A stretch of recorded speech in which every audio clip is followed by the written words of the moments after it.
শীতের সকালে মিষ্টি রোদের সাথে যদি 1 কাপ চা হয় তাহলে কিন্তু অনেক বেশি ভালো লাগে। আসসালামু আলাইকুম, হ্যালো এভরিওয়ান, সবাই কেমন আছেন? আশা করি সবাই অনেক বেশি ভালো আছেন। তো এই তো সকাল সকালে একটা ভিডিও নিয়ে চলে আসলাম। তো প্রথমে ঘুম থেকে উঠে একটু মাইন্ডটা ফ্রেশ করার জন্য 1 কাপ চা খেয়ে নিলাম, মাশাআল্লাহ। আর চা খেতে কিন্তু অনেক বেশি ভালো লাগে, যেহেতু ঠান্ডা লাগছে এর জন্য আদা চা খাওয়া হচ্ছে।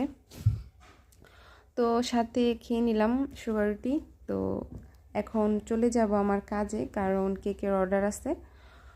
আসলে কি, যারা যে কোনো কাজই করেন না কেন, সব কাজের ক্ষেত্রে কিন্তু পরিশ্রম আছে। পরিশ্রম ছাড়া কিন্তু আপনি কখনোই কোনো কিছু অর্জন করতে পারবেন না। পরিশ্রম যে সৌভাগ্যের চাবিকাঠি, কথাটা কিন্তু একদমই সত্যি কথা।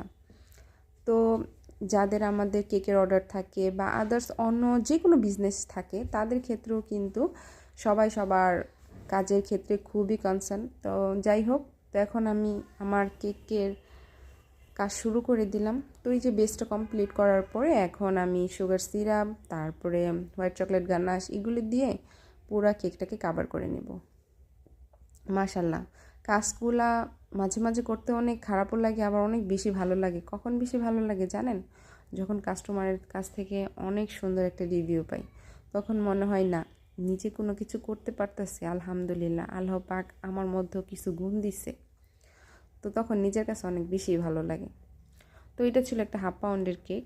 তো এই ফুলটা আমি ফার্স্ট টাইম ট্রাই করলাম। তো হয়েছে মোটামুটি, আর কি বেশি একটা ভালো হয় নাই, তবুও দেখলাম কেমন হয়েছে। যাই হোক, কেকটা ছিল বাসায় খাওয়ার জন্য, মানে যে আপুটা অর্ডার করছে। তো কেমন হলো সবাই কিন্তু অবশ্যই কমেন্টস করে জানাবেন। আর ভালো লাগলে অবশ্যই আমার পেজের পাশে থাকবেন, কারণ আপনারা যদি আমার পেজের পাশে থাকেন তাহলেই কিন্তু আমি আপনাদের কাছ থেকে অনেক সাপোর্ট আর ভালোবাসা পাবো। আর আমার যে লক্ষ্যে আমি পৌঁছাবো সেটাও কিন্তু খুব তাড়াতাড়ি পৌঁছে যেতে পারবো। আর সবার জন্য রইল আমার তরফ থেকে অনেক বেশি দোয়ার ভালোবাসা, কারণ সবাই পরিশ্রম করে জীবনে কোনো কিছু করতে চায়। ছেলে হোক মেয়ে, সবাই কিন্তু বসে নেই। হালাল উপায়ে কিছু করাটার আনন্দই আলাদা। তো ভালো থাকবেন।